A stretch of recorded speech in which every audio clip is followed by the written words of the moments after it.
नमस्कार साथियों, स्वागत है आपके अपने ही चैनल मास्टरमाइंड पे। आइए हम लोग साथियों आज देखते हैं, एक हमने सेट लिया है ऑफिसर एकेडमी से। आइए हम लोग देखते हैं पहला क्वेश्चन जो कि आपके स्क्रीन पे है। क्या कहा जा रहा है कि महात्मा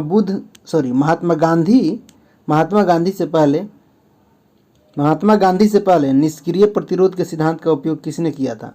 तो महात्मा गांधी से पहले निष्क्रिय प्रतिरोध सिद्धांत का उपयोग किसने किया था? बाल गंगाधर तिलक ने किया था, या श्री अरबिंदो ने किया था, या लाला लाजपत राय ने किया था, या दादा भाई नौरोजी ने किया था।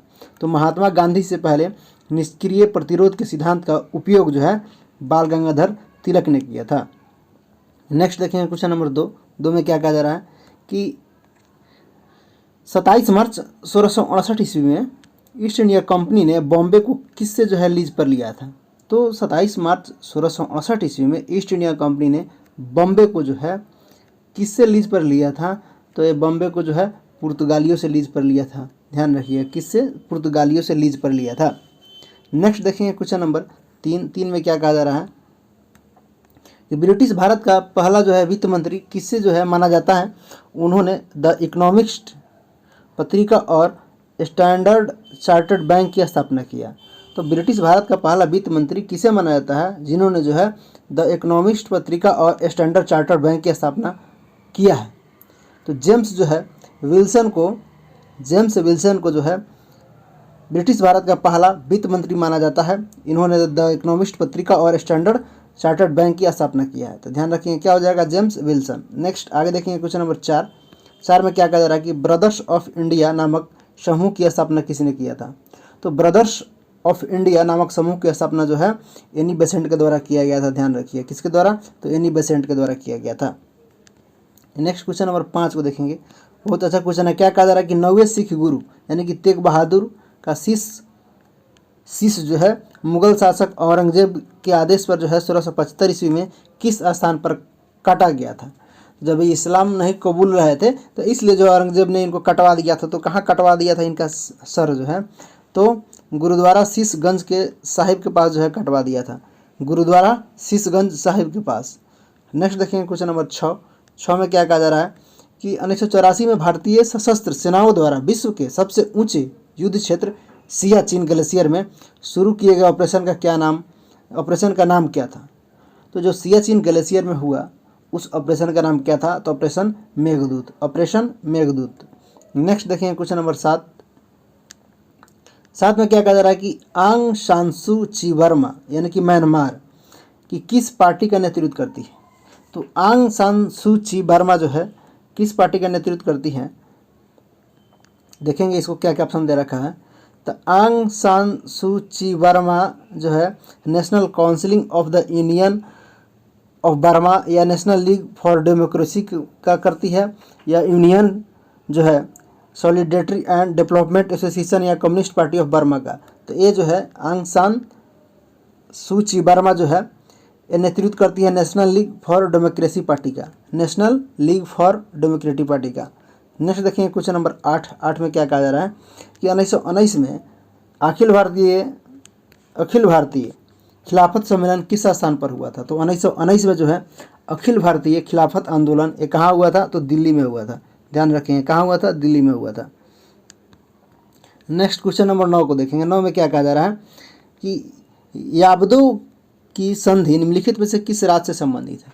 तो याबदो की जो संधि है ये असम राज्य से संबंधित है। कहाँ से? असम राज्य से संबंधित है।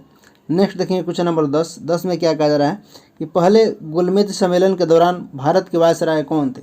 तो पहले जो है गोलमेज सम्मेलन के दौरान भारत के वायसराय लॉर्ड इरविन थे। कौन थे? तो लॉर्ड इरविन थे। आगे हम लोग देखेंगे क्वेश्चन नंबर 11 में क्या कहा जा रहा है कि महात्मा गांधी ने दक्षिण अफ्रीका में किस अखबार की स्थापना की जिसका प्रयोग उन्होंने दक्षिण अफ्रीका में नस्ल भेद के खिलाफ लड़ने के लिए किया था। तो जब वो दक्षिण अफ्रीका गए थे तो उसी वक्त जो है इंडियन ओपिनियन जो है पत्रिका का जो है आरंभ किए थे नस्ल भेद के खिलाफ लड़ने के लिए। तो इसको ध्यान रखेंगे क्या हो जाएगा? Indian opinion. नेक्स्ट देखेंगे क्वेश्चन नंबर 12 में क्या कहा जा रहा है कि ब्रिटिश सेना के लिए निर्मित जो है अन्न भंडार गृह गोलघर किस स्थान पर है। तो गोलघर कहाँ है? तो पटना में है, सब जानते हैं। नेक्स्ट देखेंगे क्वेश्चन नंबर 13 में क्या कहा जा रहा है कि भारत में सबसे पहले प्रिंटिंग प्रेस की स्थापना किसने की। तो भारत में जो सबसे पहले प्रिंटिंग प्रेस की स्थापना जो है कहाँ किया गया, पुर्तगालियों के द्वारा गोवा में किया गया था। कहाँ, गोवा में किया गया था पुर्तगालियों के द्वारा। नेक्स्ट देखेंगे क्वेश्चन नंबर 14 में क्या कहा जा रहा है कि 1920 ईस्वी में विवेश अधिवेशन में असहयोग जो है प्रस्ताव किसकी अध्यक्षता में पारित किया गया था। तो 1920 ईस्वी में विवेश अधिवेशन में असहयोग जो है प्रस्ताव किसकी अध्यक्षता में पास किया गया था। तो लाला लाजपत राय की अध्यक्षता में पास किया गया था, ध्यान रखेंगे। नेक्स्ट देखेंगे क्वेश्चन नंबर 15 में क्या कहा जा रहा है कि गदर जनरल सबसे पहले किस भाषा में प्रकाशित हुई। तो गदर जनरल जो है सबसे पहले किस भाषा में प्रकाशित हुई। तो गदर जनरल जो है सबसे पहले उर्दू भाषा में प्रकाशित हुई। नेक्स्ट देखेंगे क्वेश्चन नंबर 16 में क्या कहा जा रहा है कि निम्नलिखित में से किस तारीख को भगत सिंह को फांसी दिया गया था।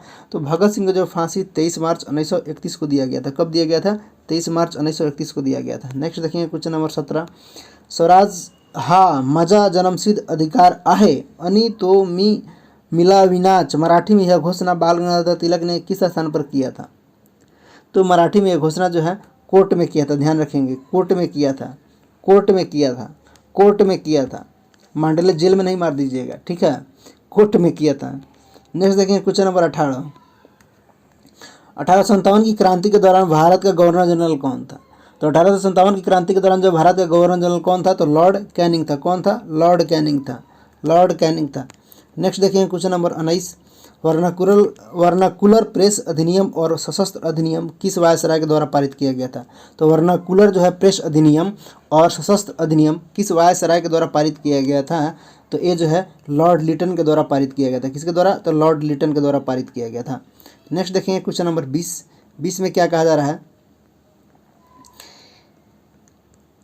केरल के राजा मार्तंड वर्मा के बारे में निम्नलिखित में से कौन सा सही नहीं था। तो केरल के राजा मार्तंड वर्मा के बारे में निम्नलिखित में से कौन सा सही नहीं था, यहाँ पे पूछा जा रहा है, इनमें से कौन सही नहीं था।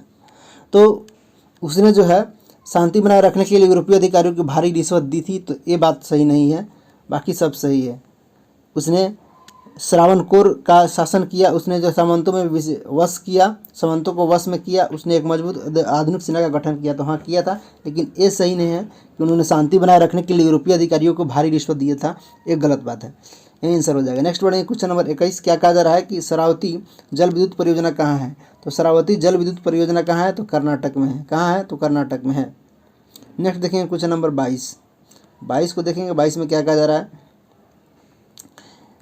कि निम्नलिखित में से कौन सा क्षेत्र जो है जैव विविधता के लिए हॉट स्पॉट क्षेत्र है। तो जैव विविधता के लिए हॉट स्पॉट क्षेत्र कौन सा है, पूछा जा रहा है कि पश्चिमी हिमालय या पूर्वी घाट या पश्चिमी घाट या पूर्वी घाट। तो जैव विविधता के लिए जो है क्या हो जाएगा, पूर्वी हिमालय और पश्चिमी घाट। कौन, पूर्वी हिमालय और पश्चिमी घाट। पूर्वी हिमालय और पश्चिमी घाट जैव विविधता के लिए 2 और 3। नेक्स्ट देखिए क्वेश्चन नंबर 23 में क्या कहा जा रहा है कि पश्चिम बंगाल का कूच बिहार किस लिए प्रसिद्ध है। तो पश्चिम बंगाल का कूच बिहार जो है ये किस लिए प्रसिद्ध है, तो सिल्क उद्योग के लिए प्रसिद्ध है। क्या चीज़ के लिए, सिल्क उद्योग के लिए प्रसिद्ध है। नेक्स्ट देखेंगे क्वेश्चन नंबर 24, निम्नलिखित में से किस दर्रे को जो है भारत, चीन और म्यांमार का त्रिकोणीय संगम कहा जाता है। कौन सा दर्रे को, तो दीफू दर्रा को जो है भारत, चीन और म्यांमार का त्रिकोणीय संगम कहा जाता है। किसको, दीफू दर्रा को जो है त्रिकोणीय संगम कहा जाता है। नेक्स्ट क्वेश्चन नंबर 25 को देखेंगे। 25 में क्या कहा जा रहा है कि उत्तर भारत के विशाल मैदान यानी गंगा के मैदान और दक्कन के पठार के बीच किस पर्वत श्रृंखला के द्वारा विभाजन किया जाता है। तो विंध्य जो है पर्वत श्रृंखला के द्वारा विभाजित किया जाता है। क्या चीज़, तो उत्तर भारत के विशाल गंगा मैदान और दक्कन पठार के बीच जो है पर्वत श्रृंखला ये विभाजन होता है विंध्य के द्वारा, ठीक है ना। नेक्स्ट आगे बढ़ेंगे, क्वेश्चन नंबर 26 को देखेंगे। 26 में क्या कहा जा रहा है कि अंडमान और निकोबार द्वीप जो है किस जलमग्न जो है पर्वत श्रृंखला का हिस्सा है। तो अरकान योमा का या जो है पेगु योमा का या अक्साई चीन का या तियनसान का, तो किसका हिस्सा है बताएंगे आप लोग। तो ये जो है हिस्सा कौन, अंडमान निकोबार द्वीप जो है किस जो है जलमग्न पर्वत श्रृंखला का हिस्सा है। तो ये अरकान योमा पर्वत श्रृंखला का हिस्सा है। किसका? अरकान योमा का। नेक्स्ट देखेंगे क्वेश्चन नंबर 27 में क्या कहा जा रहा है कि भारत सरकार के भूकंप क्षेत्र के अनुसार जैतापुर किस क्षेत्र में आता है? तो जैतापुर जो है ये जोन 4 में आता है। किस में आता है? जोन 4 में आता है, इसको ध्यान रखेंगे। नेक्स्ट देखेंगे क्वेश्चन नंबर 28 में क्या कहा जा रहा है कि जैतापुर महाराष्ट्र के रत्नागिरी में स्थित है। इस स्थान पर परमाणु ऊर्जा प्लांट प्रस्तावित है। इसकी संभावित क्षमता जो है 9900 मेगावाट है, प्रस्तावित है अभी। तो किस राज्य में है? तो आगे कह रहा है कि इसकी संभावित क्षमता मेगावाट है, तो असम, मणिपुर, नागालैंड या त्रिपुरा। तो क्या होगा इसका जवाब? तो ये असम में है। नेक्स्ट देखेंगे क्वेश्चन नंबर 29 में क्या कहा जा रहा है कि भारत बांग्लादेश मैत्री उद्यान किस राज्य में बनाया जा रहा है? तो भारत बांग्लादेश जो है मैत्री उद्यान कहाँ बनाया जा रहा है? तो ये त्रिपुरा में बनाया जा रहा है। कहाँ? त्रिपुरा में बनाया जा रहा है। त्रिपुरा में बनाया जा रहा है। नेक्स्ट देखेंगे क्वेश्चन नंबर 30 में क्या कहा जा रहा है कि काल वैसाखी अथवा जो है नार्वेस्टर नामक तूफान जो है पश्चिम बंगाल के किस ऋतु में अक्सर आता है? तो पश्चिम बंगाल को जो है ऋतु पूछा जा रहा है, तो ग्रीष्म काल में जो है आरंभ किया आता है। किस में? ग्रीष्म काल के आरंभ में आता है। नेक्स्ट बढ़ेंगे क्वेश्चन नंबर 31 को देखेंगे। संसद से क्वेश्चन है, कहा जा रहा है कि संसद का कोई सदस्य अपने अध्यक्ष की पूर्व अनुमति लिए बिना कितने दिनों तक सदन में अनुपस्थित रहे तो उसका स्थान रिक्त कर दिया जाएगा? तो जो है अगर आप कम से कम 2 माह तक अनुपस्थित रहिएगा तो रिक्त कर दिया जाएगा। कितना? 2 माह तक अनुपस्थित रहिएगा तो उसका स्थान रिक्त घोषित कर दिया जाता है। इस चीज़ को ध्यान रखेंगे। आगे बढ़ेंगे क्वेश्चन नंबर 32 को देखेंगे। 32 में क्या कहा जा रहा है कि भारत सरकार अधिनियम 1935 की प्रमुख विशेषताएं हैं। अब विशेषता दे दिया है कि अखिल भारतीय संघ की स्थापना, प्रांतीय स्वतंत्रता या केंद्र में द्वैत शासन या सांप्रदायिक प्रतिनिधित्व स्वतंत्रता का विस्तार। तो क्या हो जाएगा? ये सब सही है। अखिल भारतीय संघ की स्थापना, प्रांतीय स्वतंत्रता, केंद्र में द्वैत शासन और सांप्रदायिक प्रतिनिधित्व व्यवस्था का विस्तार। तो क्या हो जाएगा? ऑप्शन नंबर 4, यानी कि 1, 2, 3, 4 सब सही है। नेक्स्ट देखेंगे क्वेश्चन नंबर 33 में क्या कहा जा रहा है कि विशाखा दिशा निर्देश सर्वोच्च न्यायालय द्वारा किस वर्ष जारी किए गए थे? तो किस वर्ष जारी किए गए थे? तो 1997 में जारी किया गया था। नेक्स्ट देखेंगे क्वेश्चन नंबर 34 में क्या कहा जा रहा है कि निम्नलिखित में से किसकी जो है सिफारिश के बिना अनुदान की मांग नहीं की जाती है? तो किसकी सिफारिश के बिना जो है अनुदान की मांग नहीं की जाती है? तो प्रधानमंत्री के बिना सिफारिश के कोई अनुदान नहीं मिलेगा, मांग नहीं की जाती है। ठीक है ना, प्रधानमंत्री हो जाएगा। यहाँ आगे बढ़ेंगे क्वेश्चन नंबर 35 को देखेंगे। 35 को थोड़ा छोटा कर दिया जाए, देखेंगे 35 को। 35 में क्या कहा जा रहा है कि देखेंगे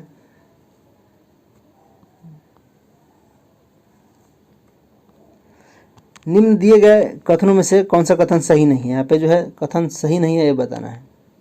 पहला कथन पढ़ेंगे, तारांकित प्रश्नों का उत्तर मंत्री द्वारा लिखित रूप में दिया जाता है। तो हाँ, यहाँ पे चुनना है कि कथन सही नहीं है। दूसरा, अतारांकित जो है प्रश्नों का उत्तर मंत्री द्वारा मौखिक रूप में दिया जाता है। अल्प सूचना प्रश्नों का जो है संबंध किसी लोक महत्व के तात्कालिक विषय से होता है। चौथा है, संसदीय कार्य दिवस का पहला घंटा 11 बजे से लेकर 12 बजे तक समय जो है शून्यकाल कहा जाता है। तो यहाँ पे जो है कुट में सजाना है। तो यहाँ पे गलत कह रहा है कि कौन सा कथन सही नहीं है? तो जो है पहला ऑप्शन की तारांकित प्रश्नों का उत्तर मंत्री द्वारा लिखित रूप में रहता है, ये सही नहीं है, ये भी हो जाएगा। दूसरा जो है अतारांकित प्रश्नों का उत्तर मंत्री द्वारा मौखिक रूप में देता है, ये भी गलत है। और तीसरा है अल्प सूचना प्रश्नों का संबंध किसी लोक महत्व के तात्कालिक विषय से होता है, ये तो सही है। और चौथा ये भी गलत है। तो क्या हो जाएगा? 1, 2, 4, यानी कि ऑप्शन नंबर 3 इसका सही हो जाएगा। आगे बढ़ेंगे क्वेश्चन नंबर 36 को देखेंगे। इसको जो है मिलान करना है 36 में क्या मिलाना है देखेंगे। सूची 1 दिया है और सूची 2 दिया है। शब्द भारत की जो है संचित निधि जो है किस अनुच्छेद में है? तो अनुच्छेद भारत की संचित निधि किससे है? तो 266 से। इसको ध्यान रखिए, किससे है? तो 266 से है। और धन विधेयक जो किस अनुच्छेद में आता है? तो धन विधेयक जो है ये 110 में आता है। किस में आता है? 110 में आता है। 110 में आता है धन विधेयक। ठीक है। तीसरा वार्षिक वित्तीय विवरण। तो वार्षिक जो है वित्तीय विवरण जो है ये किस में आता है? तो 112 में आता है, 112 अनुच्छेद में आता है। और चौथा भारत की जो है आकस्मिकता, भारत की आकस्मिकता जो है तो अनुच्छेद 267 हो जाएंगे। क्या हो जाएंगे? 267। तो इसका आंसर क्या हो जाएगा बताइए? CADB, CADB यानी कि ऑप्शन नंबर बी। आगे हम लोग देखेंगे क्वेश्चन नंबर 37। 37 में क्या कहा जा रहा है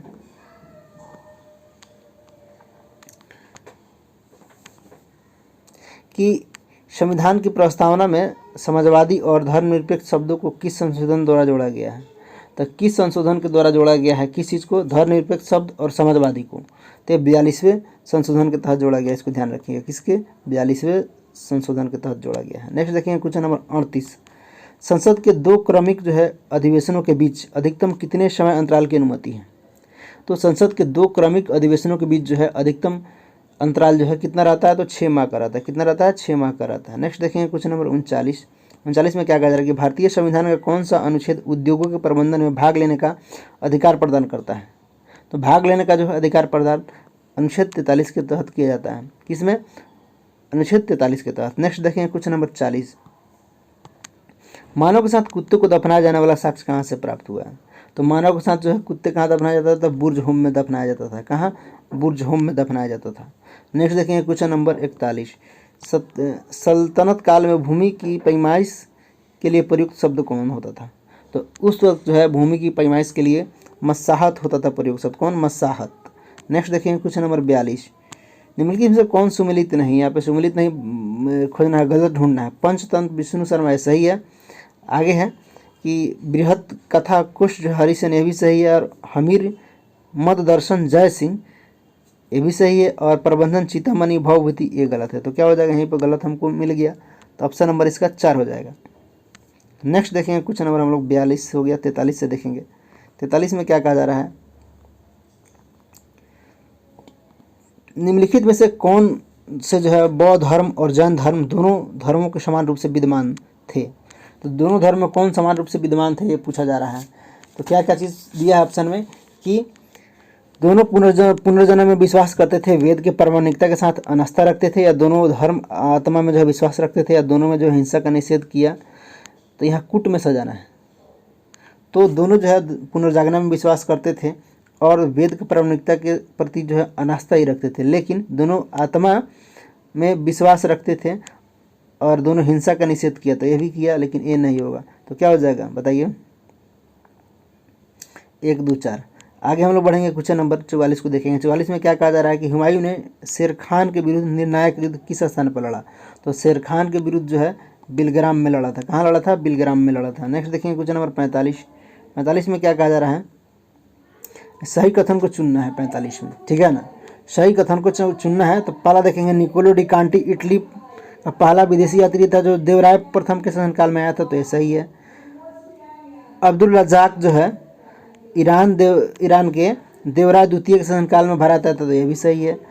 बारबोसा और डोमिंगो कृष्णदेव राय के शासनकाल में, और फर्नाओ न्यूनीज अच्युत राय के शासनकाल में भरा था। तो ये भी सही है। तो क्या हो जाएगा? यहाँ पे सभी सही है, यानी कि क्या हो जाएगा? All of this. नेक्स्ट देखेंगे क्वेश्चन नंबर 46। 46 में क्या कहा जा रहा है?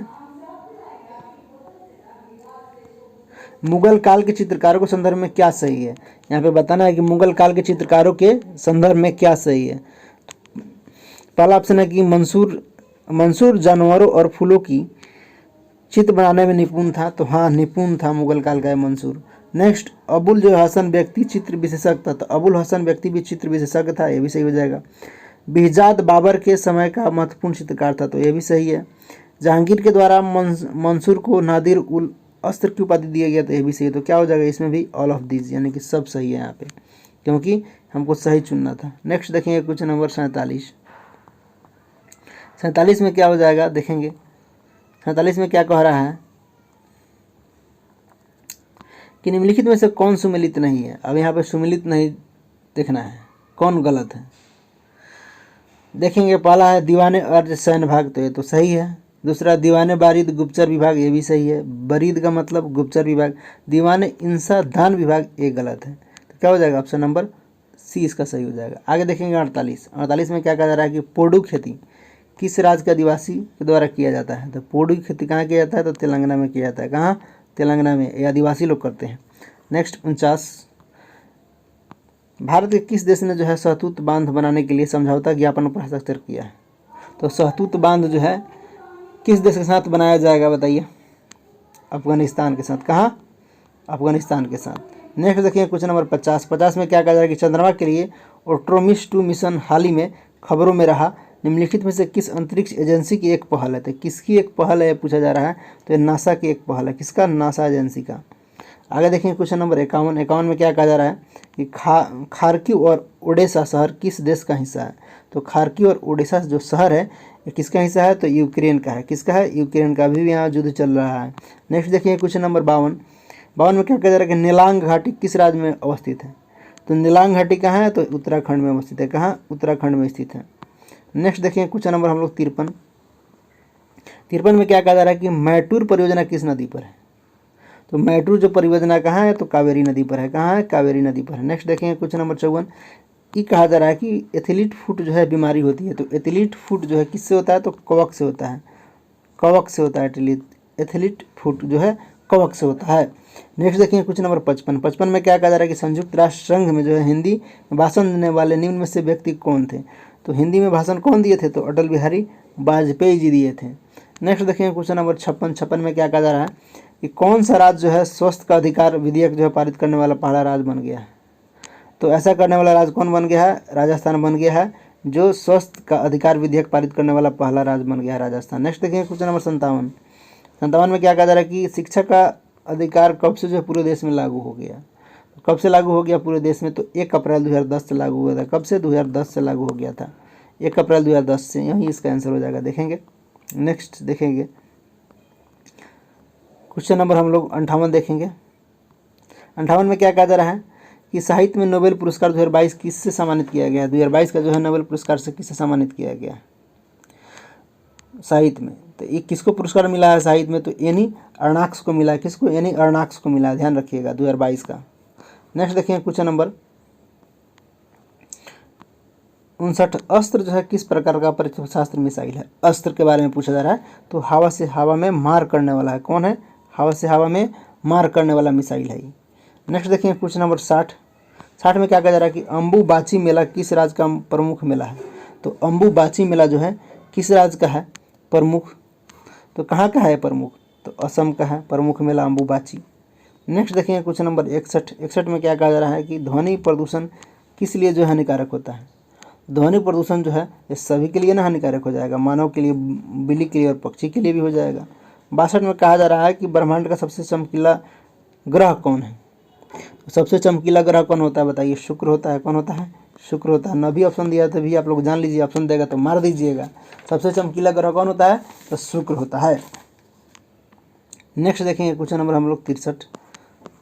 63 में क्या कहा जा रहा है? देखिए शुक्र दिया ना 62 में, इसको लगा दीजिए ऐसे शुक्र। चलिए 63 देखिए। 63 में क्या कहा जा रहा है कि कोशिका का जो है पावर हाउस किसको कहा जाता है? तो कोशिका को पावर हाउस किसको बोलते हैं? माइटोकॉन्ड्रिया को बोलते हैं। नेक्स्ट देखेंगे क्वेश्चन नंबर 64। कार्बन का शुद्धतम रूप पूछ रहा है। तो कार्बन का शुद्धतम रूप क्या होता है बताइए? कोक होता है। क्या होता है? कोक होता है। नेक्स्ट देखेंगे क्वेश्चन नंबर 65। खरीफ फसलों के उदाहरण है। तो खरीफ फसल के यहाँ पे कौन उदाहरण? धान और मक्का है, सब खरीफ नहीं है, रब्बी है। आगे देखेंगे क्वेश्चन नंबर 66।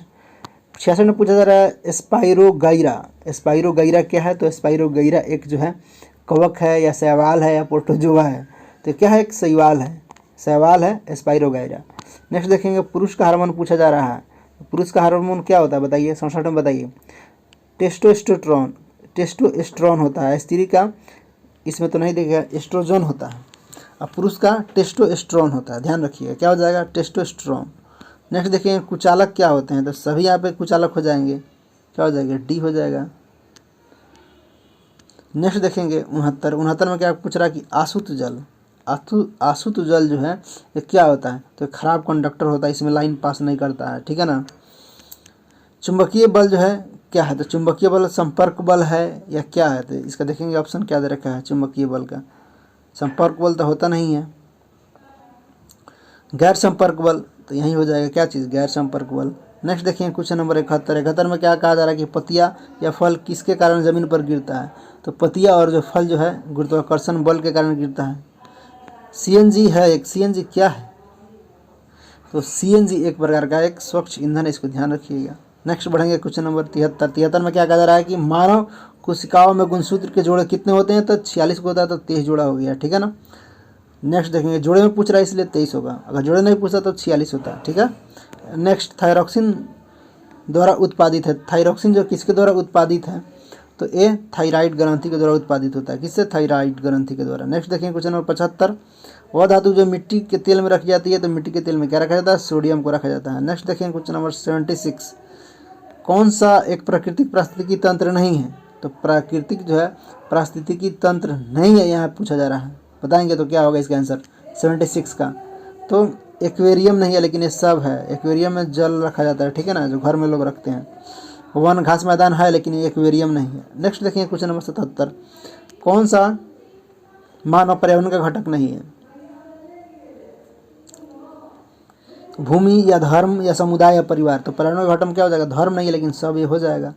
नेक्स्ट देखिए क्वेश्चन नंबर 78 में क्या कहा जा रहा है कि पर्यावरण के लिए कौन खतरा है, तो पर्यावरण के लिए सबसे खतरा यहाँ पे कौन है बताइए, तो बढ़ती जनसंख्या, इसको कम कीजिए, खतरा कम होगा, खतरा कम होगा। नेक्स्ट देखिए क्वेश्चन नंबर 79, निम्नलिखित में से कौन पर्यावरण का मानवीय घटक नहीं है, तो पर्यावरण का मानवीय घटक कौन नहीं है, तो पार्क नहीं है मानवीय घटक, लेकिन ये सब है। नेक्स्ट देखिए क्वेश्चन नंबर 80, निम्नलिखित में से कौन पर्यावरण के अजैविक घटक का जो है उदाहरण है, तो अजैविक घटक का उदाहरण कौन है, तो मिट्टी है, क्या है, तो मिट्टी है।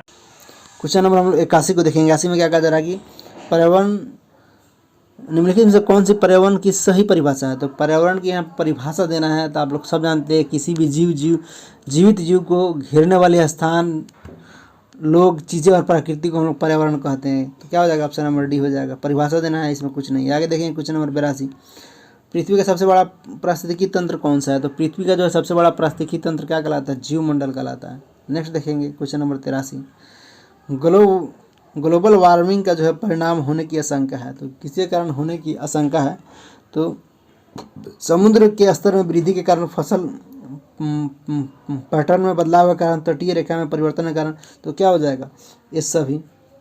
नेक्स्ट देखेंगे क्वेश्चन नंबर 84 में क्या कहा जा रहा है कि जैविक विविधता सम्मेलन का सचिवालय कहाँ है, तो जैविक विविधता सम्मेलन का सचिवालय पूछा जा रहा है, तो कहाँ है, ऑप्शन लंदन दे रखा है दूसरा। नेक्स्ट देखेंगे क्या ऑप्शन है, इटली, मॉन्ट्रियल या टोरंटो, तो कहाँ है इसका, मॉन्ट्रियल है। किसका मॉन्ट्रियल है भैया, तो जैविक विविधता सम्मेलन का सचिवालय पूछा जा रहा है, तो मॉन्ट्रियल होगा। नेक्स्ट देखेंगे क्वेश्चन नंबर 85 में क्या कहा जा रहा है कि इन पारिस्थितिकी तंत्र के एल्बिडो मूल्यों को घटते क्रम में सही क्रम क्या है, तो एल्बिडो मूल्यों में जो घटते क्रम में सही क्रम क्या है, तो पहले टुंड्रा हो जाएगा, इसके बाद क्या, टैगा हो जाएगा, इसके बाद क्या, तब उष्णकटिबंधीय हो जाएगा, तब जो है उष्णकटिबंधीय सदाबहार हो जाएगा। तो पहले क्या हो जाएगा, टुंड्रा हो जाएगा, इसके बाद क्या हो जाएगा, टैगा हो जाएगा, इसके बाद पर्णपाती हो जाएगा, इसके बाद सदाबहार हो जाएगा। तो क्या है, तो एल्बिडो मूल्यों के घटते क्रम का सही क्रम है। नेक्स्ट देखेंगे क्वेश्चन नंबर 86 में क्या कहा जा रहा है कि अंटार्कटिका के ऊपर ओजोन छिद्र की खोज कब किया गया था, तो अंटार्कटिका के ऊपर ओजोन जो है क्षेत्र का खोज कब, 1985 में किया गया था। नेक्स्ट देखेंगे क्वेश्चन नंबर 87 में क्या कहा जा रहा है कि निम्नलिखित में से किस में जो है ग्लोबल वार्मिंग का प्रभाव होने की सबसे कम संभावना है, तो ग्लोबल वार्मिंग का प्रभाव सबसे होने की कम संभावना, वनस्पति में प्रकाश संश्लेषण की दर में कमी की होने की यहाँ पे कम संभावना है ग्लोबल वार्मिंग के प्रभाव से, वनस्पति में प्रकाश संश्लेषण की दर में कमी होने की कम संभावना है, किससे, तो ग्लोबल वार्मिंग के प्रभाव से। Next question number 88, El Nino है, एलन नीनो के बारे में पूछा जा रहा है, तो एलन नीनो क्या है, तो एक गर्म सागरीय धारा है, एलन नीनो क्या है, गर्म सागरीय धारा है। नेक्स्ट 89, विश्व वन्यजीव कोष की स्थापना कब हुई थी, तो विश्व वन्यजीव कोष की स्थापना कब हुआ था, तो 1961 में हुआ था, इसको ध्यान रखिएगा। नेक्स्ट देखेंगे क्वेश्चन नंबर 90, वनों की कटाई की दर सर्वाधिक कहाँ है, तो वनों की कटाई की सर्वाधिक दर कहाँ, उष्णकटिबंधीय क्षेत्र में है, कहाँ, उष्णकटिबंधीय क्षेत्र में है। नेक्स्ट देखेंगे 91 से लेकर के 90 तक जो जीके जीएस था, 91 से लेकर के जो है 30 तक जो है यहाँ पे मैथ और रीजनिंग है। तो इन सारे सवालों को जो है हम एक नीचे जाकर डिस्क्रिप्शन बॉक्स में इसका लिंक पर जाके क्लिक करके आप लोग डाउनलोड करके देख सकते हैं, बना सकते हैं, वहाँ पर इसका सोल्यूशन भी हम डाल देंगे, तो वहाँ से आप लोग इसको डाउनलोड कर लीजिएगा। 90 से जो है 120 तक क्या है, तो मैथ और रीजनिंग है, इसको आप लोग वहाँ से डिस्क्रिप्शन बॉक्स में जाइए, वहाँ से लिंक पर क्लिक करके बनाइएगा और पढ़िएगा।